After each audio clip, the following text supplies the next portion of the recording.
Hola, bienvenidos a mi canal. Yo soy Alberto Vargas. Qué bueno que nos encontramos nuevamente. El debate lo monopoliza la farándula en estos días, pero no quiero hablar de farándula, no me interesa, no es un tema que de verdad quiera hacer un ejercicio intelectual demasiado fuerte y sobre todo porque el tema que toque es un tema meramente íntimo de personas que no conozco ni que conozco sus vidas y que lo que pase con ellos me tiene sin cuidado. Y hay cuestiones más importantes que hablar en el día de hoy que lo que tres personas, un triángulo amoroso encierre. De verdad que es la cosa más callejonesca, baja y rastrera que he visto en los últimos años. Pero en eso se ha convertido la farándula en República Dominicana. Bueno, la farándula ha sido esa mierda casi siempre en todas partes. Quiero hablar aquí en el día de hoy que se cumplen 3 años de darse a conocer el primer caso de la enfermedad que nos encerró durante meses en República Dominicana y que se convirtió en la excusa perfecta para muchas cosas, no solamente en el país, sino también en el mundo. Una enfermedad real que empiezan a salir ya las informaciones, los resultados de investigaciones de cómo una serie de malas decisiones, de malas prácticas al principio de todo este problema llevaron a convertirla en un cuadro profundamente trágico que costó la vida a miles de dominicanos aquí en nuestro país y en el mundo a 7 millones de personas. Algunos países más, otros países menos, pero igual un montón de gente. El primero de, el primero de marzo del año 2020 se dio a conocer el primer caso. El primer caso se dio a conocer el primer caso, pero ya habían 6 semanas que se estaban dando casos en República Dominicana y eran considerados de otra cosa, pero este fue el primero que se detectó, Claudio Pascualini. Entre enero, febrero y diciembre, aquí hubo una oleada de enfermedades pulmonares. Se registraron, de hecho, las noticias están ahí, las emergencias estaban atestadas y se consideraba que era una gripe mala que andaba. Pero eso es algo que no, no tengo cómo establecer un vínculo real de que una cosa o la otra, pero me da sospecha de que desde antes esta enfermedad estuviera circulando en República Dominicana hasta que con los reactivos pertinentes se hiciera la primera detección de este caso, de este caballero, y que estuvo pila de tiempo en el hospital, eh, el hospital de la Fuerza Aérea. El asunto es que nosotros entramos en una situación que se convirtió en una locura psicológica, psicótica, demencial, que nos ha costado dinero, salud mental y hasta nuestra propia salud física. En el año 2020, para el mes de finales del mes de enero, ya en China se estaban reportando estos casos. Pero a China hay que ponerle un asterisco porque lo que hizo China con el mundo fue bastante calculado, fue bastante frío. China manejó todo este tema de una manera que arrastró al mundo a una euforia, a una locura.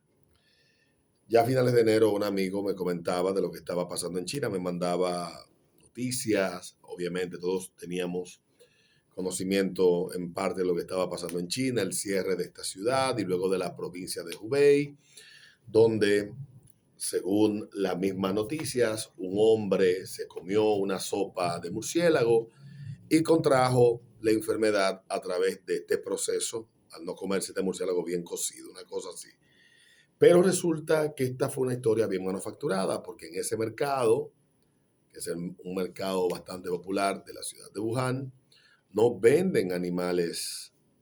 Es un mercado de mariscos bien popular en la ciudad y no se vendían ese tipo de platos que se decía. Todo fue parte de una fábula. Es verdad que el chino come de todo, pero esto era parte de una fábula que se estructuró bastante bien, contando con historias como la del médico, que era un héroe que descubrió por primera vez y que perdió su vida y no hemos vuelto a saber más nada de él, o el periodista que reportaba desde la ciudad y grababa unos videos dramáticos y que este hombre desapareció y no se volvió a saber nada de él, junto con los videos de las ciudades donde las personas en los hospitales caían muertas en los pasillos, o la historia del hospital que fue construido en 7 días para demostrar el poderío y la intención que tenían los chinos de enfrentar todo esto. Esto los medios de comunicación, por el ciclo normal de la noticia, lo empezaron a reproducir. Y junto a estos videos que se veían personas tratando de huir de la ciudad y siendo apresados y todo el espectáculo que se daba y gente cayendo muerta en las entradas de los hospitales, pues esto empezó junto con las redes sociales a generar una ola de contagio, de pánico, de nerviosismo, que fue propagándose por el mundo, y es en la Lombardía italiana donde por fin triunfa, gracias a la decisión de un ejecutivo de la zona, un gobernador muy afín al gobierno chino, tomó la decisión de cerrar la Lombardía con unos 50,000 habitantes más o menos, y no me equivoco en el número. Y esto, junto con unos supuestos modelos predictivos creados por el London College of Science en ese mismo mes de febrero-enero, decía que siguiendo el modelo chino podíamos nosotros entonces evitar que murieran millones y millones de personas en nuestros países. Y todo lo que hubo detrás de todo esto, que no son teorías conspirativas, estoy hablando de memoria de lo que he leído desde entonces hasta el día de hoy. Con todo esto se iba a evitar, y esto partía de unos modelos comparados, y ahí los medios cayeron en la euforia, el nerviosismo, el sensacionalismo, la espectacularidad, el conteo de casos, de muertos, nos encerramos, llegamos a estar semanas sin salir, toque de queda, encierro, muerte, tiros a personas, apresamientos, atropellos, humillación, violación de derechos. Todo eso lo vivimos a partir del 1 de marzo en República Dominicana y en otras fechas en el resto del mundo. Vimos cómo los medios de comunicación nos pedían quédate en casa, como las portadas, las primeras planas de todos los periódicos en España. Quédate en casa. El gobierno de Pedro Sánchez, que encerró a gran parte de los españoles, y que el Tribunal Supremo de ese país ha declarado que el estado de emergencia que impuso el partido que hoy gobierna España era inconstitucional. Y nosotros, en medio de una campaña política, luego de unas elecciones fallidas, estábamos en el medio de la tensión de esta elección y de un mundo que presionaba y que parecía que tenía que encerrarse para evitar esta enfermedad. El 10 de marzo habló a su país Macron, el 11 habló a su país Donald Trump, y esto obviamente pues tuvo un impacto mayor, y habló aquello de el distanciamiento social, algo que por primera vez nosotros escuchábamos. Tal vez los médicos, los epidemiólogos, etcétera, conocían bastante bien de esto, pero para sentirnos más nerviosos escuchamos esto. ¿Y qué hicimos algunos? Bueno, tenía un amigo que el nivel de pánico y nerviosismo que mi amigo exhibía frente a este caso, me hablaba de un, un escenario catastrófico, un escenario apocalíptico. Y yo, tratando de mantener la mente clara, no me dejé arrastrar a esto. Empecé a hablar cuál era el vacío de información que venía del Estado, porque era importante. Estábamos teniendo demasiada información, eh, demasiada información que confundía y no había una clara señal desde el Estado invitando tal vez a tener calma o aclarando cualquier duda. No hubo nada de esto. Se creó entonces luego de este caso un comité que daba ruedas de prensa todos los días y estábamos a 14 días de unas elecciones que fueron bastante ríspidas, muy difíciles porque veníamos de una suspensión en febrero 16 y luego en marzo, un mes después, el 15, iban a ser la repetición de estas elecciones y había mucho nerviosismo. Todos jugaron la carta que les convenía. El partido en el poder trató de ser prudente, los de la oposición señalaron a través de sus voceros que todo esto se trataba de una estrategia para dilatar aún más las elecciones por parte del PLD, un partido, según ellos, maldito, que había que salir de él. Y entonces, en julio del año 2020, fueron las elecciones presidenciales, pero ya teníamos 4 meses aproximadamente en esta locura, en esta pantomima. Vino Semana Santa, vino el Día de las Madres, vino el Día del Trabajador. O sea, muchos faltamos al trabajo, estábamos arropados por el pánico. Luego de conversar con muchos amigos y de visitar amigos que estaban bastante asustadizos por lo que estaba pasando, llegué a la conclusión de que lo que necesitábamos era información más que pánico. Y a esta conclusión no llegué yo, sino que me lo hizo entender un amigo que me dijo, es que mientras más contemos y mientras más estemos pendientes de lo que pasa, menos claridad tendremos para saber qué decisiones debemos de tomar, qué debemos hacer y si estamos tomando las correctas. Así que en abril, mayo de ese año empecé a indagar y a buscar por distintas fuentes información alternativa, información alejada del pánico, tratando de entender algo que no podía entender porque lo vivía por primera vez.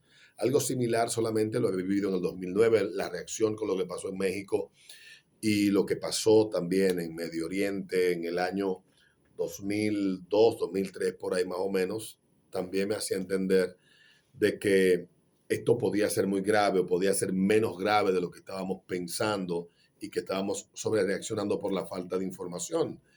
Y entonces empecé a buscar información y empecé a tratar de compartir y despertar a aquellos que el miedo le había detenido la capacidad de pensar, la capacidad de analizar.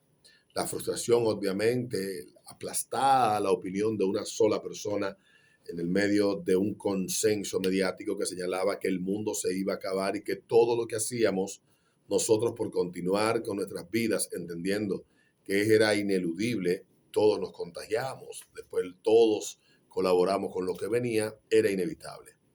Que lo que teníamos era que prepararnos y que estar listos en caso de que nos tocara. Y la reacción y lo que se hizo fue desproporcionadamente mayor para el peligro y el problema que estábamos enfrentando. Todavía no ha habido la suficiente honestidad para establecer si todos los que murieron de COVID, murieron por COVID o a causa de. O sea, una cosa diferente. Si fue directamente la enfermedad, si fueron otras complicaciones y eso provocó que se agravaran, o tercero, si fueron tal vez por causa de eso los internamientos y tal vez malas decisiones de medicación y tratamientos que pudieran haber llevado a un desenlace fatal. No lo sabemos.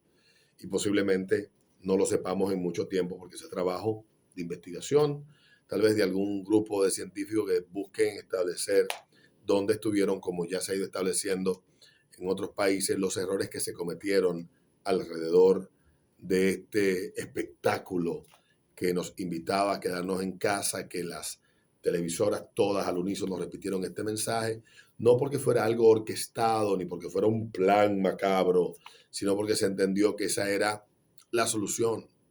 Fue un consenso sin discutirlo mucho.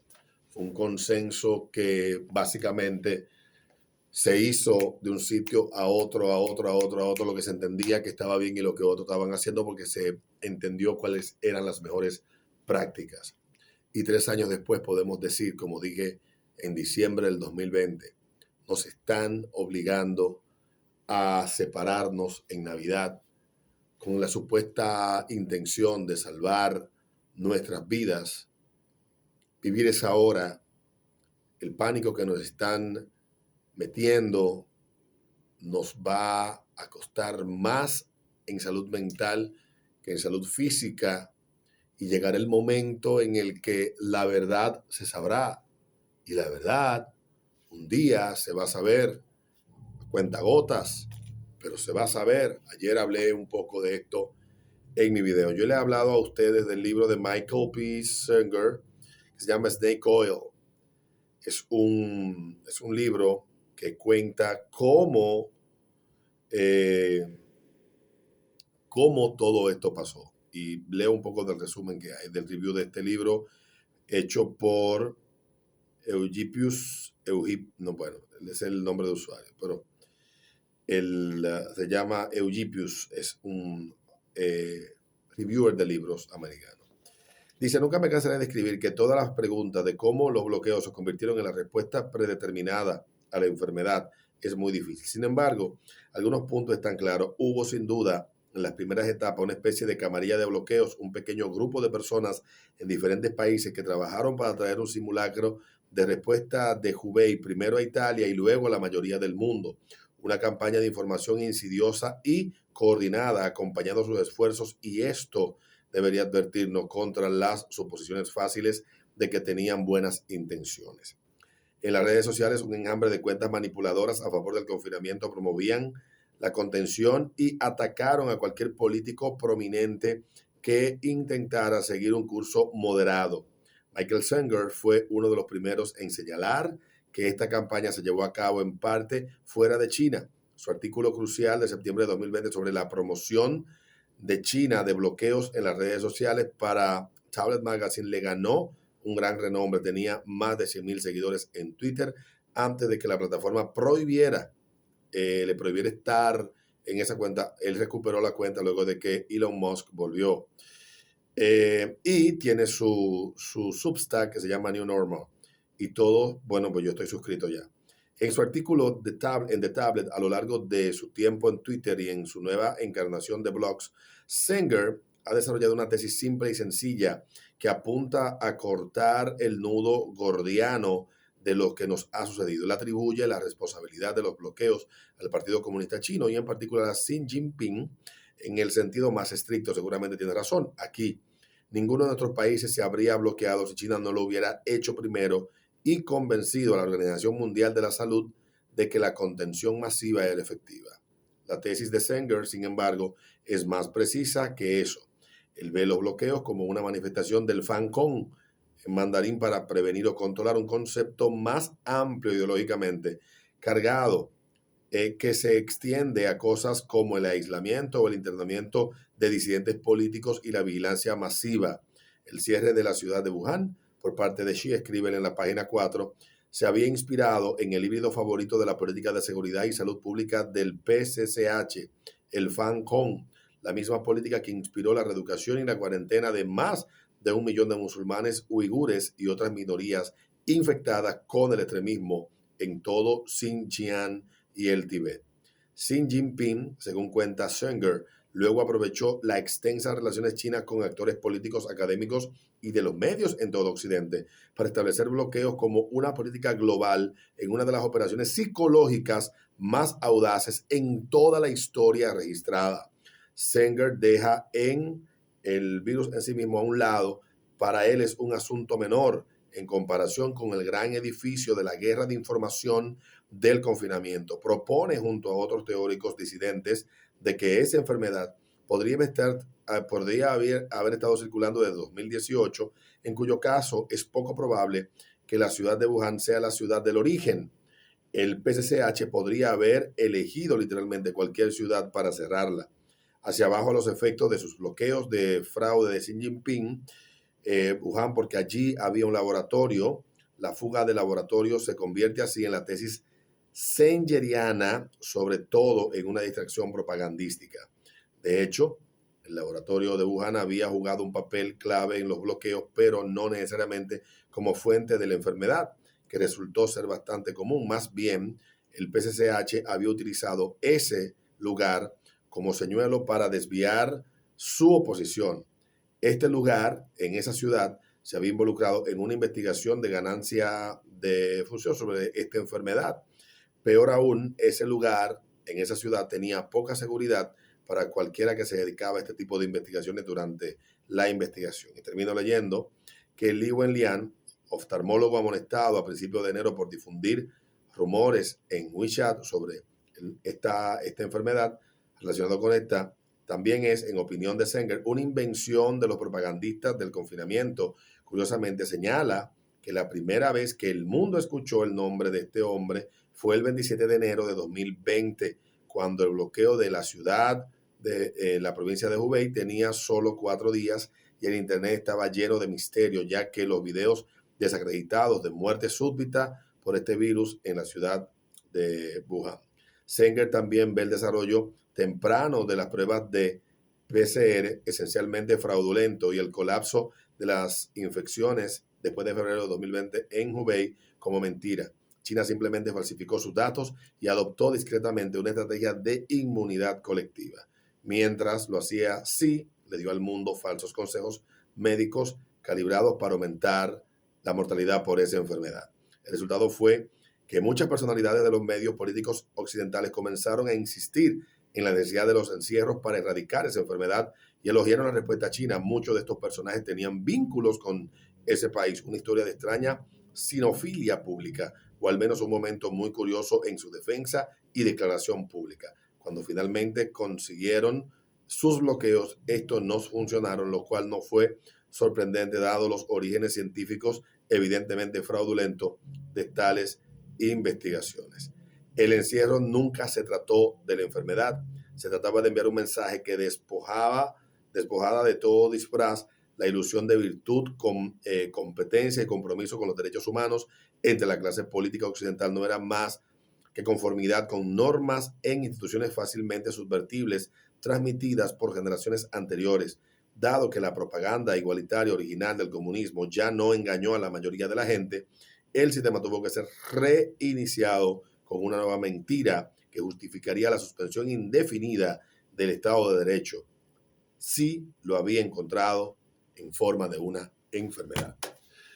Y se va a saber, así como Michael Pinsinger en este libro, Snake Oil, lo relata, y estoy leyendo un resumen del libro y review del libro, así como Michael P. Singer habla de esto en este libro. Y en ese artículo que habla y del Great Barrington Declaration y todos los ataques que recibimos aquellos que empezamos a dudar de lo que estaba pasando, desde negacionistas hasta conspiranoicos, desinformadores, y poner en riesgo la vida de mucha gente. Yo nunca me amedrenté porque entendía que lo que estábamos siguiendo era peor que lo que estábamos cuestionando. Lo que estábamos pidiendo que se dejara de hacer me parecía a mí una mejor alternativa, y el tiempo terminó dando la razón a aquellos que defendían esto. Desde Alex Berenson hasta el doctor Bhattacharya y el doctor y varios doctores más que fueron difamados, que fueron silenciados por las redes sociales. Yo mismo recibí un strike en el canal por hablar de todos estos temas hace ya unos 2 años. O sea, nosotros hemos batallado en contra de este problema y mucha gente se resistió a creer, y todavía hay gente que cree ciegamente en todo esto. Por eso sigo pensando que la decisión del presidente el año pasado, tan repentina, de levantar todo, tiene que obedecer a un conocimiento de información mayor que el que podamos tener la mayoría de las personas, porque fue algo muy súbito, fue algo muy repentino, sin ningún tipo de explicación. Ciertamente yo sigo creyendo que la verdad se va a saber. Se va a saber, y aquellos que de manera no malintencionada se prestaron a este juego, pues no tienen ninguna culpa. Hicieron lo que entendía que era lo mejor. Pero hubo mucha gente que sabía de lo que estaba tratando todo esto y se prestaron al juego. Médicos, periodistas y autoridades públicas de nuestros países. Se cumplen 3 años en República Dominicana del primer caso, pero El tiempo va a pasar y vamos a saber la verdad. Y le pasaremos factura a todos aquellos que nos estigmatizaron, nos deshumanizaron y contribuyeron a que se nos maltratara y se nos violaran nuestro derecho con la excusa de que esto se hacía para cuidar nuestra vida. Nos vemos en un próximo video.